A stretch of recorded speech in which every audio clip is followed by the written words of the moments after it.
Boa noite a todos, Shalom Lekulam, sejam muito bem-vindos a mais esse grupo familiar.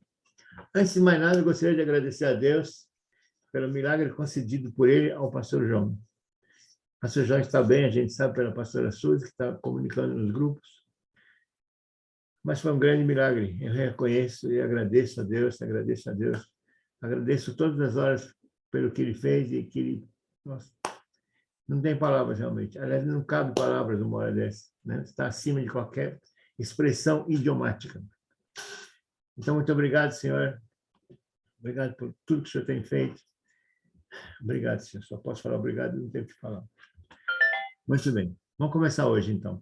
Nós vamos continuar com aquela palavra que nós fizemos na semana passada, que fala do plano de Deus para a vinda de Jesus Cristo e as profecias do Antigo Testamento. Na parte primeira, nós falamos sobre... Fazer um resumo rápido para vocês entenderem. Se vocês não assistiram a primeira parte, eu recomendo seriamente que vocês vão lá no grupo, no canal da igreja, lá no YouTube. Vocês vão encontrar essa palavra que foi semana passada. Dá uma olhada, dá uma verificada de novo, que vale a pena. É muito interessante. Muito bom. Nós mostramos, e já falei isso várias vezes, que Jesus Cristo, ele é o coração do Antigo Testamento. O Antigo Testamento, na verdade, ele só fala do Messias. Ele o tempo inteiro ele prevê, ele profetiza a vinda do Messias. Vocês vão ver que tudo isso aqui vem se cumprir exatamente conforme estava dito no Antigo Testamento. O Novo Testamento testifica tudo isso. Então, o Antigo Testamento ele fala do Messias, que realmente fica indubitável que é dele, que é a vinda de Jesus, né? E no Novo Testamento comprova tudo aquilo que está escrito. Lembrando também que foi dito lá o seguinte, que nem um jota, nem um tio será passado enquanto não se cumprir todas as escrituras. Tudo vai ser cumprido. Deus é um Deus fiel e vai cumprir sempre tudo. Muito bom. Também vimos que nós falamos de examinar as escrituras. Onde é que está escrito? Jesus nos disse que as escrituras, que escrituras são essas? No Antigo Testamento. Claro, ele fala de que escrituras? Do Antigo Testamento. São elas que de mim testificam. Jesus nos disse que ali tudo é falado de Jesus. Ok? Vamos fazer então um resumo daquilo que nós falamos na semana passada. Começamos com Adão e Eva. Adão e Eva, no paraíso, eles pecam. A gente conhece a história, né? Eles são castigados e são expulsos do paraíso. Depois Deus põe em ação um plano, imediatamente quando eles são expulsos, né? Deus coloca um plano de ação para a redenção do ser humano, do homem e toda a criação. Ele já tem um plano para isso.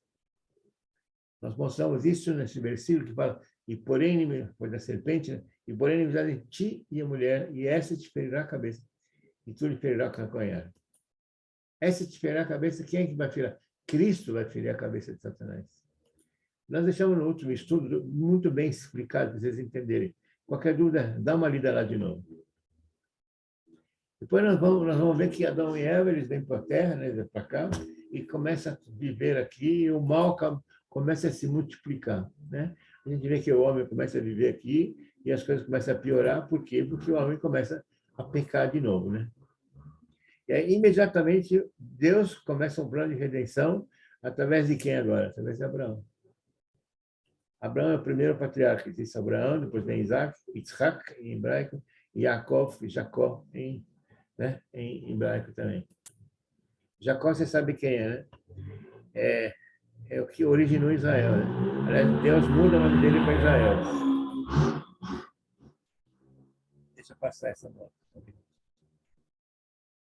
Então, repetindo essa última parte. Deus inicia seu plano de redenção, agora com quem? Com Abraão. Ele fala para Abraão o quê? Sai-te da sua terra, da sua parentela, etc., e vai para uma terra que ainda vou te mostrar.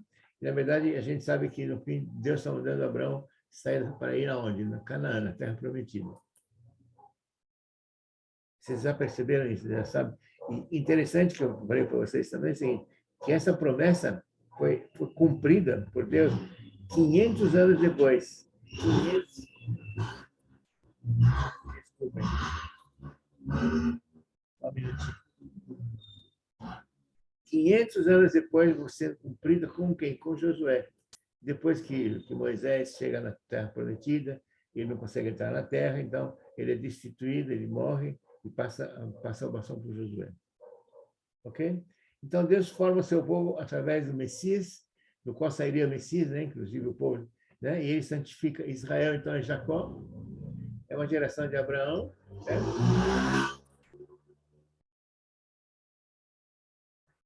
Queria lembrar com tudo isso que Deus é um Deus fiel. Deus sempre vai cumprir tudo aquilo que ele prometeu. Por isto, o amém.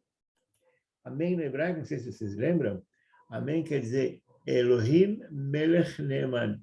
Deus é um Deus fiel. Esse é o amém. Quando você fala amém de novo na igreja, saiba que você está falando o seguinte: meu Deus é um Deus fiel. Elohim Melech Neeman. Certo? Muito bom. Vamos partir para aquilo que nós vamos falar hoje. Perdoem, perdoem.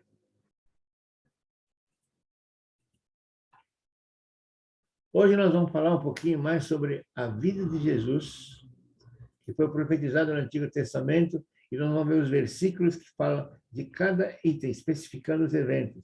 Cada evento, nós vamos falar do nascimento, do ministério dele, da morte dele e da ressurreição dele. Vamos começar então com nascimento. Veja só, nós vamos falar de todos esses profetas aqui. Aliás, todos os profetas de Israel só falaram o tempo inteiro do Messias. Tá? Vamos falar sobre o nascimento dele. Existe um evento que sobre o nascimento, foi profetizado que ele seria um precursor, existiria alguém que viria anunciar a vinda dele, que viria preparar a vinda de Jesus. Está escrito isso também em Malaquias, no Antigo Testamento. Eis que envia o meu mensageiro que preparará o caminho diante de mim. Está falando de quem? João Batista, certo? Eis que ele vem, diz o Senhor dos Exércitos. Mais uma vez, profecia. Que nasceria de uma virgem. Eis que a virgem conceberá e dará luz a um filho que chamará Emanuel, que seria o próprio Deus. Porque o menino nos nasceu, um filho se nos deu, o principado está sobre os seus ombros, seu nome será maravilhoso, conselheiro, Deus forte, Deus forte. Está com todas as letras, Deus forte, Pai da eternidade, príncipe da paz. Que nasceria em Belém. E tu, Belém Efrata, de ti me sairá o que há de reinar em Israel. Tá? Nasceria em um tempo pré-determinado. Veja só. Sabe e entende. Desde a saída para edificar a Jerusalém até o Messias. O príncipe haverá quanto tempo? 7 semanas e 72 semanas. E 62 semanas. Pré-determinado. Que ele receberia presentes. Todos virão de Sabá, trarão ouro e incenso, e publicarão os louvores ao Senhor. Certo? Mais um. Que fugiria para o Egito. Quando Israel era menino, eu amei. Do Egito, chamei o meu filho. De onde é que viria? Do Egito. Ok? Matança dos meninos de Belém. Veja só, chorando por seus filhos, porque já não existem, morreram. Matança dos meninos de Belém. Vamos falar um pouquinho do ministério de Jesus. O ministério do Messias, que a gente sabe que é Jesus. Receberia o Espírito de Deus. Eis aqui o meu servo, a quem te sustento, o meu escolhido, em que a minha alma se compraz. Pus sobre ele o meu espírito, e a ele promulgará o direito dos gentios. Que estaria na Galileia. Além do Jordão, a Galileia das nações. No passado, ele envileceu a terra de Zebulon e a terra de Naftali, mas nos últimos a enobreceu junto ao caminho do mar, além do Jordão, a Galileia das nações. Ele realizaria milagres. Então se abrirão os olhos dos cegos, milagre. Se desemperarão os ouvidos dos surdos, milagre. Os coxos saltarão, milagre. E a língua dos mudos cantará, milagres. Águas arrebentarão no deserto, milagres. Que ele falaria em parábolas. Ouvi e não entendais. vede, mas não percebais. Você lembra daquela passagem que os apóstolos perguntam, por que o senhor fala assim, senhor? Por que eu não falo para eles sem, né? Eu falo por palavras porque a eles não é dado o direito, eles não conseguem ouvir. Muito bem. Que ele estaria em Jerusalém montado num jumentinho. Montado num jumento, num jumentinho. Alegra-te muito, ó filho de Sião. Exulta, ó filho de Jerusalém. E eis aí que vem o teu rei, justo e salvador. Humilde. Como é que ele vem? Montado num jumento. Então, vamos falar um pouquinho da morte de Jesus. Que ele seria vendido por 30 moedas de prata.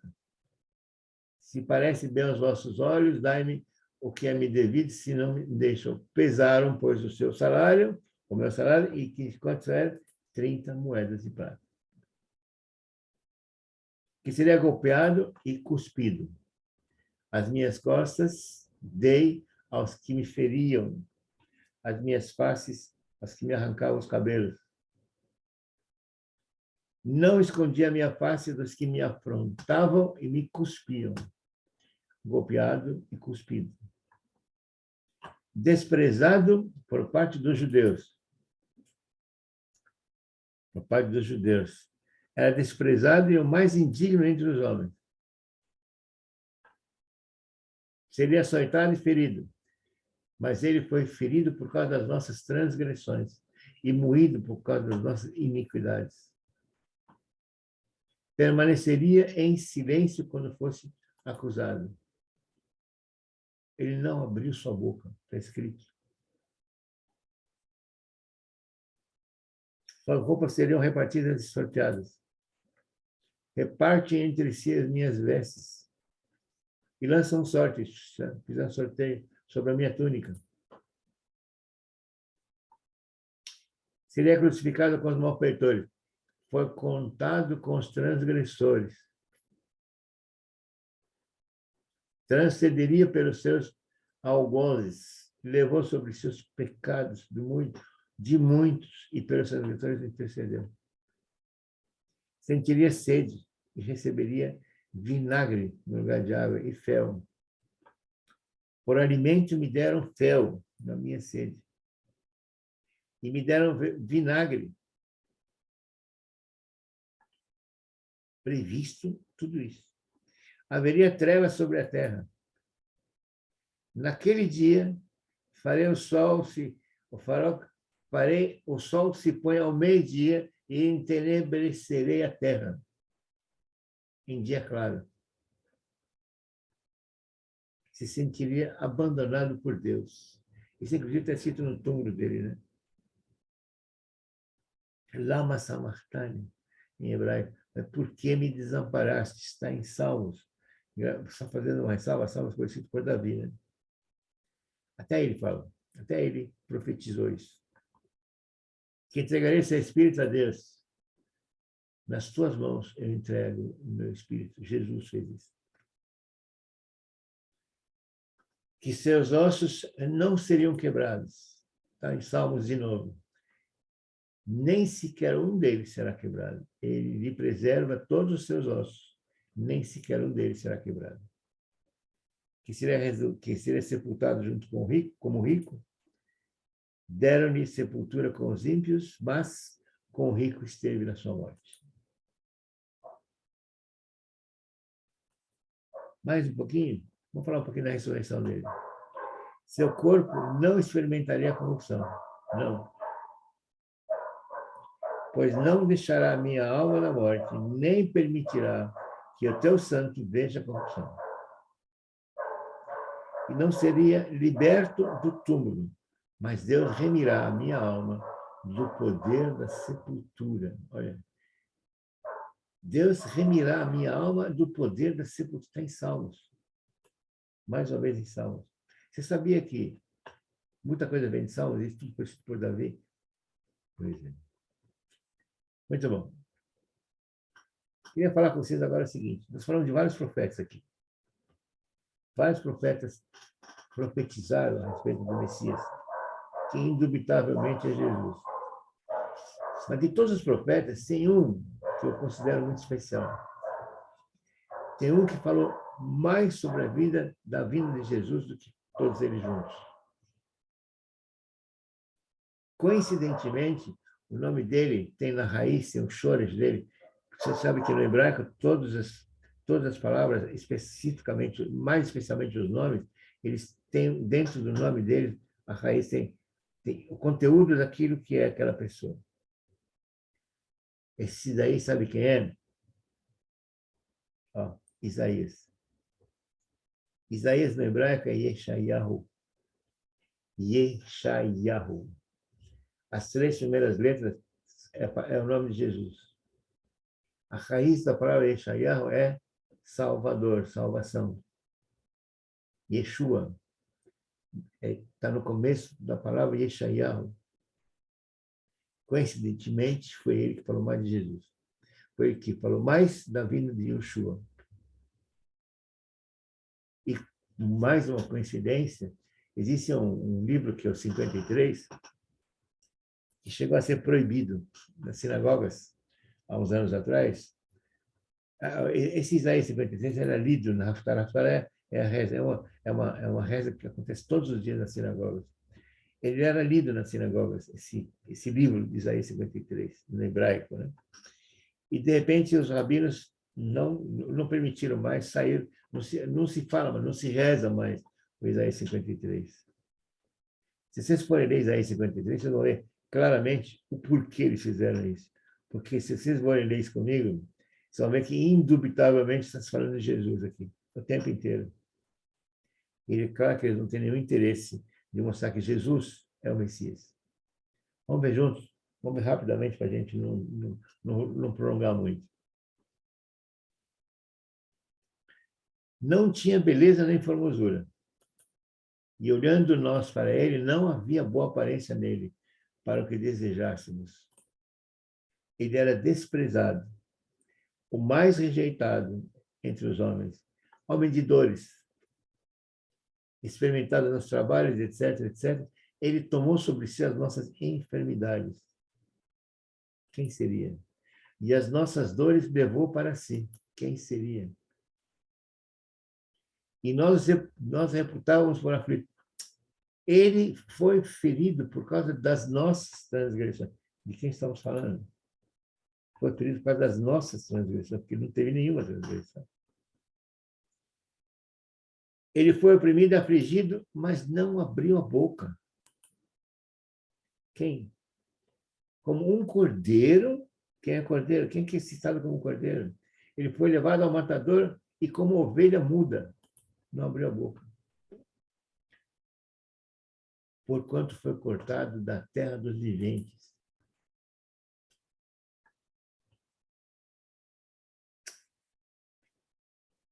O meu servo, o justo, justificará a muitos, porque as iniquidades deles levará sobre si. Sobre ele. Por isso, levou sobre si o pecado de muitos e intercedeu pelos transgressores. Eu queria falar um pouquinho só sobre esse muitos. Muitos não são todos. Nunca esqueça disso. Ele levou sobre si o pecado de muitos. Muitos. Os que aceitaram ele. Muitos, ou seja, os que aceitaram. Nós temos livre-arbítrio de aceitá-lo ou não aceitá-lo. É claro. Você tem consciência disso? Você tem realmente percepção de exatamente isso que você tem no coração? Então, se você conhecer alguém que não tem isso no coração, tenta falar com ele de uma forma ou de outra. Não tenta forçar, mas faz a sua parte, fala com ele. Porque tem que aceitar Jesus no fundo do coração.